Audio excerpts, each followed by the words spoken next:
c'est Réma.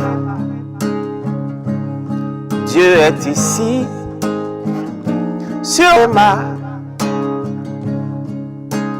Qui veut être connu? Bienvenue chers téléspectateurs à votre programme de méditation Le Réma de vie. Nous sommes jeudi le 11 mai 2023. Nous sommes avec l'apôtre Johnson Suleiman.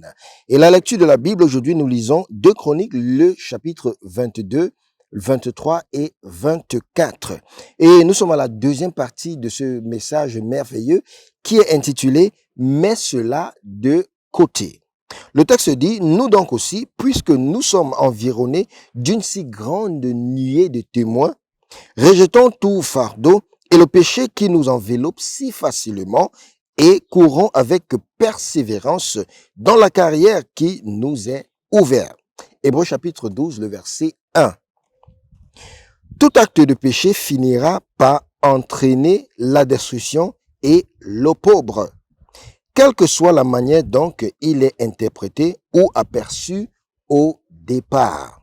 Donc, seule la droiture mène à la gloire. Seule la droiture mène à la gloire. Donc, bien qu'au départ, il y ait des sacrifices et bien qu'au départ, il y ait des sacrifices de l'inconfort ou des afflictions temporaires que tu pourrais traverser en vivant dans la droiture, mais quand l'élévation et les récompenses se manifestent dans ta vie, elles ne peuvent en aucun cas être comparées au prix que tu as payé, car elles sont bien plus glorieuses, plus grands que ce que l'esprit humain peut comprendre. Donc, tu dois donc être prêt ou bien prête à défendre la droiture, peu importe ce que tu traverses temporairement.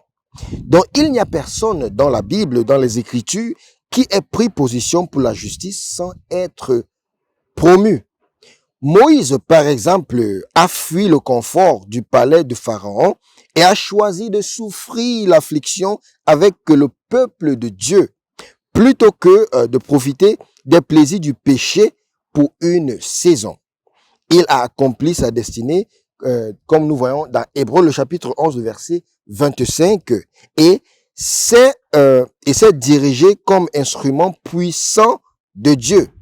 Joseph aussi, comme un autre exemple, a refusé de coucher avec la femme de Potiphar et a atterri en prison. Mais son acte de droiture, qui était son style de vie, a parlé pour lui et il a été élevé au rang de premier ministre dans un pays étranger. Un autre exemple que nous voyons, c'est Daniel. Daniel a décidé dans son cœur qu'il ne se souillerait pas avec la portion de viande du roi, ni avec le vin qu'il buvait. Et lui et ses 3 amis qui ont pris cette position, juste ont été exaltés dans tout le pays. Bien-aimés enfants de Dieu, il est vraiment temps de se débarrasser et de ce péché en le mettant de côté. Il est le moment de laisser le péché, de mettre le péché de côté et avancer et d'attendre la récompense de Dieu. Donc, bien aimé, prions aujourd'hui avec l'apôtre Johnson Suleiman. La prière dit, mon Père, pendant que je prie, je reçois une nouvelle grâce pour mettre de côté ce péché qui m'a accablé par le feu. Au nom puissant de Jésus, nous avons prié. Amen.